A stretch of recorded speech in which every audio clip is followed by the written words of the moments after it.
everybody, Llewellyn here with Warren to Whimsy.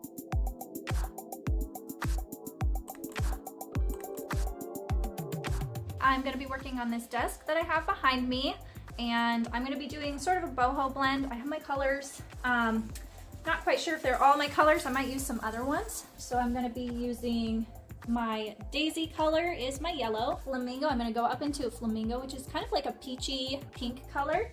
And then I'm thinking Plum Crazy. I might use Peony, but I was going to go for something a little deeper with the pink, so I went for Plum Crazy. And then Pure Ocean. And last of all, we have Peacock. So something really bright and fun. So on this piece, I am going to start at the bottom with yellow and work it up the legs into the pink colors right here and the blue colors on the top. I am going to be using my, I think these are all, it's an oval small and then some oval mediums. I really like the oval brushes. I'm going to use the small on the legs because they are harder to get to, and I'm going to start with the yellow, the Daisy, and go up into the Flamingo. I do a lot of paintings on my pieces. If you're new here, I do a lot of paintings and scenes on them, but I didn't really want to with this one. Desks are a little bit harder, so I just decided to go straight up just fun colors. They don't have much room to do a whole scene, and I like big scenes. So I'm gonna start right in with Daisy. This is just a bright summery yellow. And my brush was dry. I'm just trying to get all over these little legs. And I'm gonna use the same brush. Actually, you know what? I might do both the legs. Well, that's okay. It's okay. We'll just let it slide this time. And I'm gonna go right up into Flamingo. So I'm just gonna use the same exact brush this time. And I'm gonna blend it right in. Honestly, I don't need too nice of a blend on this one. Wanted it to be a little more rustic looking. The desk, I try to give it the paint job that it deserves. The desk is, it's a little older. It needed a lot of work, and it was dirty. I really had to clean this one, but it cleaned up really nicely. I was happily surprised, and so I went ahead and cleaned it with the White Lightning. Actually, I literally sprayed this one down and then used the White Lightning cleaner to get off any grease. And then I went ahead and, because it was so dirty, I sanded it lightly, and then I used the slick stick over the top. So we're going into Flamingo, and I want my Flamingo to be probably about up to here, and then start blending with the pink, and the pink will blend up into my blues up top. So I'm gonna bring my Flamingo up about halfway up this drawer probably. I'm not sure how much of this I'm not sure how much we'll get done tonight, but this is just the first layer, so I'm really just putting down my base colors tonight. Ooh, you guys can't tell, but it's really bright. Flamingo is really bright. It's orange pink. Well, flamingo colored, so. I don't think the camera shows it off very well though, I'll be honest. And on this leg, I'm gonna do the same exact thing. I'm gonna take that Daisy color and I'm gonna blend it up into the Peony. I'm sorry, the Flamingo. I keep saying Peony, but I'm not even gonna use Peony. I think I'm using Plum Crazy down here. I might end up putting a hint of Peony for this transition into the Plum Crazy. I have some right here. I was trying to not use the whole rainbow, but I always end up using like 6 colors. So I usually will mist it to keep it a little bit damp. It makes for a nice blend. I don't have to worry about that too much on this one. I wanted it to be more of a rough blend and not so smooth and transitioned. But for this first coat underneath, I'll get a good blend. I think while I'm at it, I'll get this with the Daisy. And I'm just using the same brush for those 2 colors, and then I think I will change it up. Just to keep my colors nice and separated. And I might even have to clean this before it really goes back to yellow. Oh look, it did pretty good. as long as I used up most of the paint on it.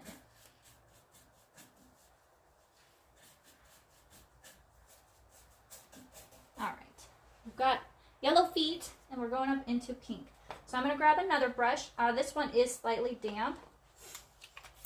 And you can spray your brush while you're switching around. So I'm just going to spray it real light with some water. I sprayed just enough, not enough to make it drip, but just enough to keep the paint workable and usable. So I can work this peony right into that flamingo color. And you see how I'm kind of dragging it is peony this time. Too many colors. See how I'm kind of dragging the peony down into the flamingo and it's turning it pink and bright at the same time. I just wanted sort of this dragging look as they went up and down. And then I'm going to come in with the Plum Crazy up just above this and sort of do the same thing with my blues as we go up. So let's change over. I'm going to have one brush for my pinks. So I'm going to change over to this Plum Crazy and I'm going to get a nice line of it right here. Try to work around all the little drawer edges. Get a decent amount on there. As this is the first coat, I'm still not really worried about too much about where it goes. I can always change things, but I was dragging it right down into the peony. And Plum Crazy is a purpley pink. Isn't it pretty? It's pretty already. Pretty already, and we're only on the first coat.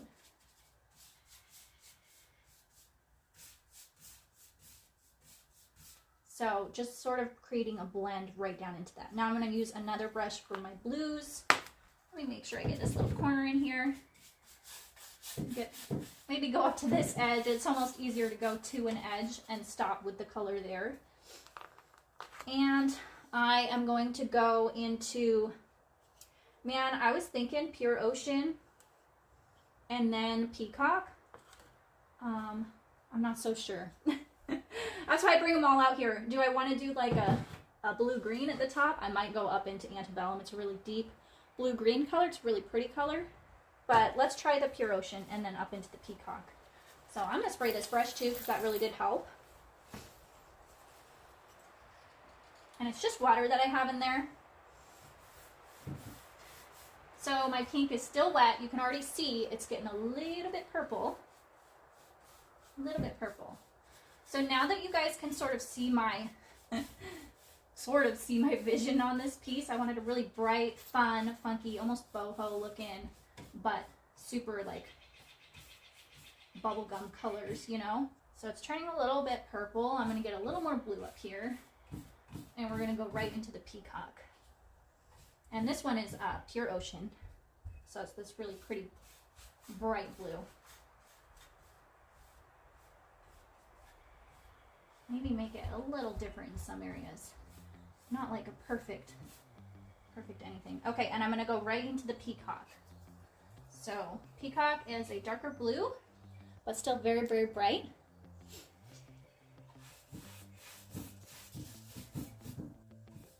And I'm just, again, just dragging it down into the colors below it. So I'm just going to make sure I get my edges as I go along, then I don't have to worry about them too much later on. This area will be mostly the Peacock and the blue. Wouldn't that fit really, really nicely on there? I think that would fit like perfectly. And maybe some of these cool designs. So I'm going in with my blue brush, and it was just because I wanted to really keep them separate and almost streaky. When I go in for my second coat, the paint will be really thick over the top of this. I use Slick Stick, so.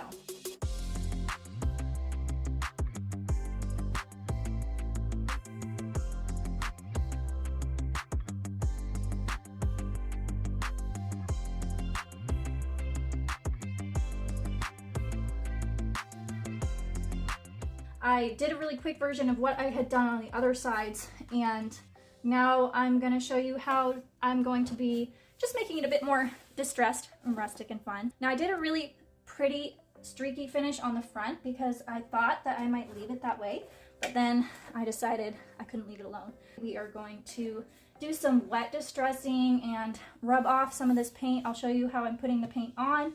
I'll sort of do layers and then go backwards through the layers. And we're just gonna use some wet damp cloths to do that. So I'm gonna go ahead and we're gonna do a really quick sort of wet coat over the top of this.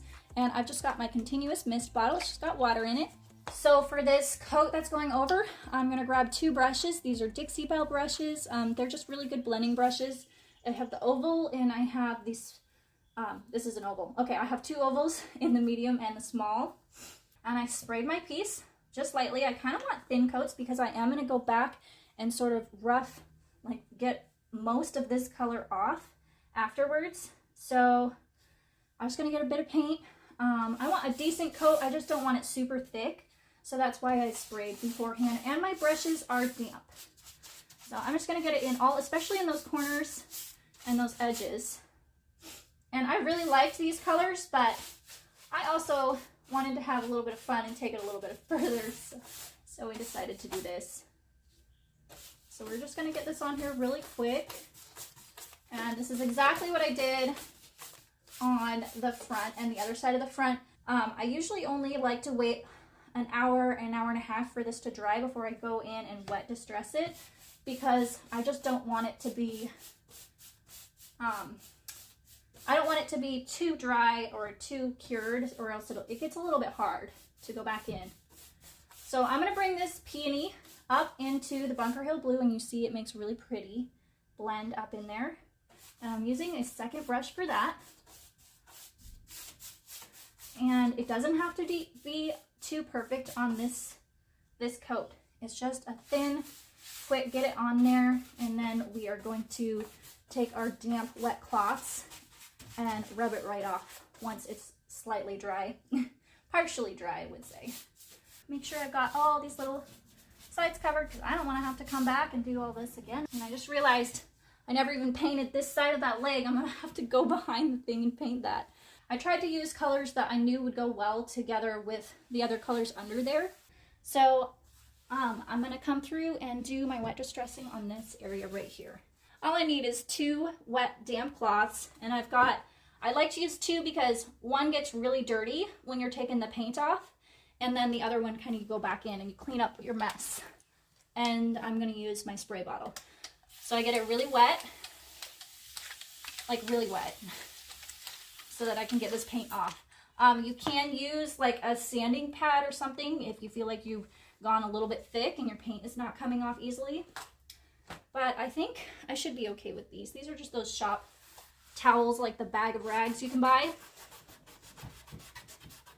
And I'm just gonna go in here, get you guys a little bit closer, and I'm gonna take off some of that paint and let the bottom colors show through.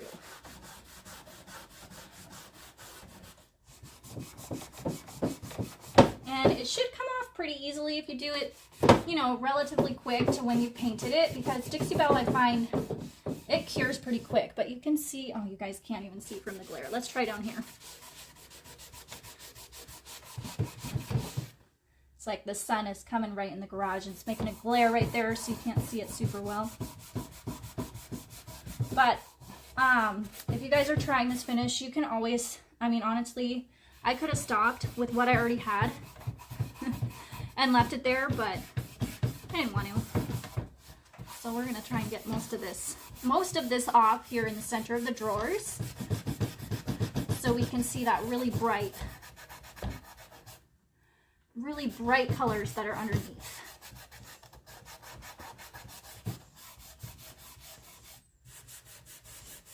So let me show you what the sanding pad does. I'll do both. I did both on the side. I didn't do both on the front over here, but I'm just gonna wet it, and it's just I think this is a surf prep one. But I did both on the side because it's just a big empty space, so I was trying to get it off a little quicker. This front here, I kind of like to fine tune it a little bit though.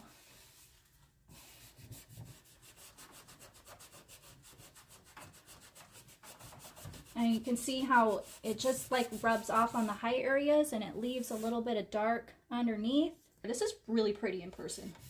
Like I'm getting some purpley colors and my Peacock is shining through. I'd like to just move slow and use the rag. You can always use your sanding pad if you feel like you've done too thick of a coat and it's just not going quick enough. But it's just, this is my workout for the day. I'm gonna have strong arms. And I just wanted it to look old and worn because honestly this little desk was not in perfect shape. I'm sure a lot of you get a lot of those pieces that aren't perfect and are needing some help. So I used quite a bit of wood filler on this piece and there's still dings and nicks and stuff. So I decided to go this route. And make it a little more rustic, just to sort of, doesn't hide them, it actually brings them out and adds to the character of the piece. So that's what I was going for. Highlighting the imperfections. And I did use a really thin coat because I had sprayed my surface. So like doing the layering, I used a pretty thin coat for my layer, my top layer. Get these raised parts just a little bit more. So my undercoat, I did 2 coats of that streaky, lovely, bright color underneath so that while I'm rubbing all of this off, it doesn't go through everything. So, I mean, on the front, I think I did 3 coats because I wanted it perfect.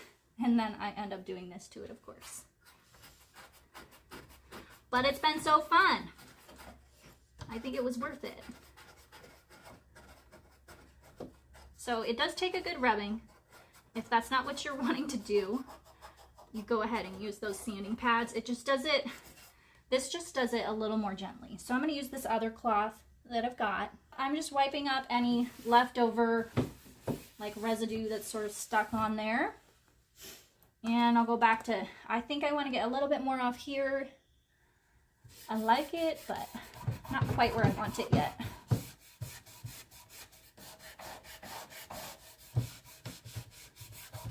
But you can see it's staying in all of my brush marks and the texture that was already on this piece. This piece was already pretty textured because it was imperfectly perfect. And we are making our super pretty perfect finish, all rustic and old. And you see how easy that comes off. I mean, I am pressing pretty hard. I might get, this one has a little bit of, it's like the ribbed cloth, so it actually is getting the paint off pretty well.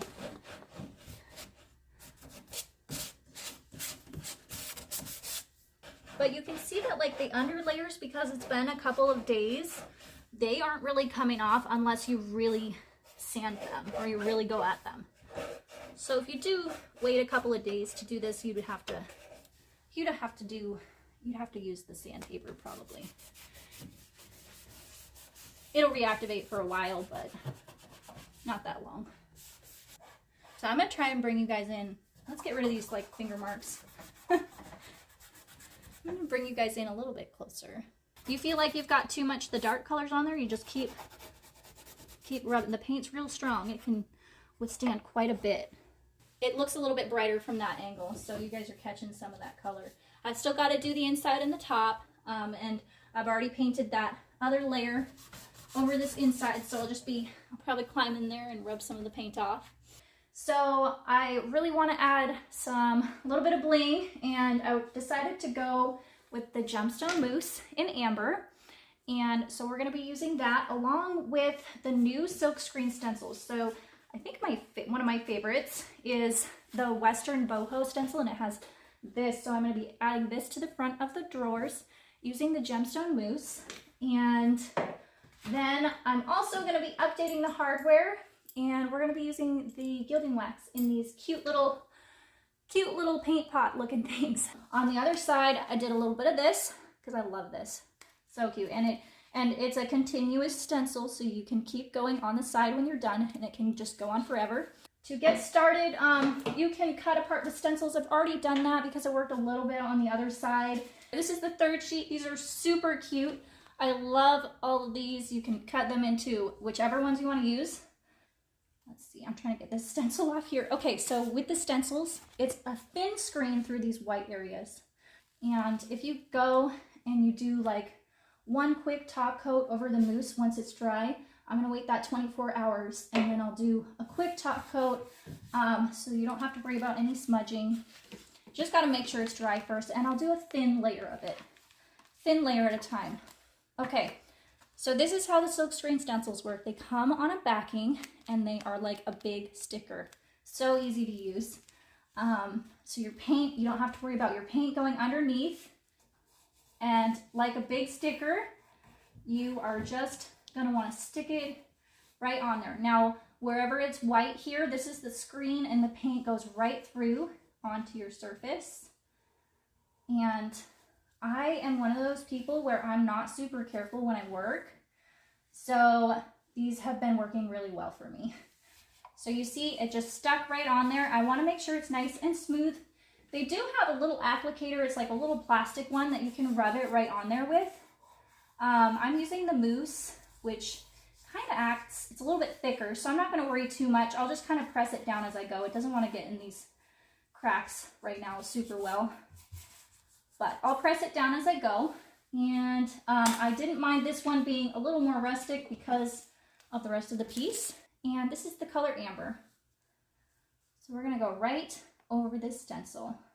And you can see it's just, I'm using the round brush in like the little tiny one. I believe it's just called the small. And I'm just gonna paint it right on there.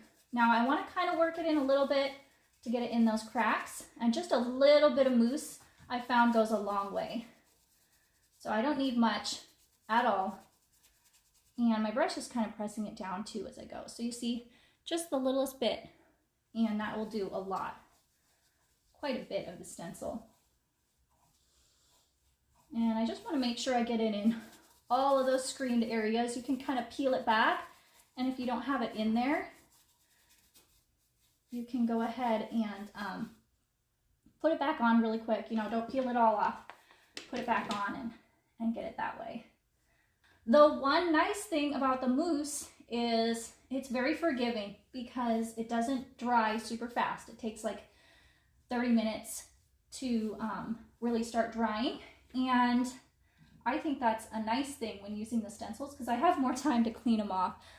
So with these stencils, you do want to get them in water or clean them off right away. And then you dry them upside down. I have a couple that I already used. You dry them upside down and they're ready to go. I just put them back on the same backing. Okay, guys.